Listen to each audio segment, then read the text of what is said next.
والسلام نے ارشاد فرمایا جب مؤذن اذان دیتا ہے تو اللہ رب العزت اپنا دست قدرت اس کے سر پر رکھتا ہے.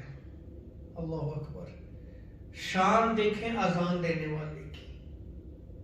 وہ کھڑا ہے، لوگوں کو اللہ کی طرف بلا رہا ہے، اذان کا فریضہ سر انجام دے رہا ہے، لیکن شان یہ ہے کہ اللہ رب العزت اپنا دست قدرت اس کے سر پہ رکھتا ہے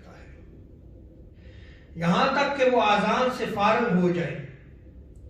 جب وہ اذان سے فارغ ہو جاتا ہے تو اللہ تبارک و تعالیٰ اس کے گناہوں کو معاف کر دیتا ہے، اس کی مغفرت کر دی جاتی ہے.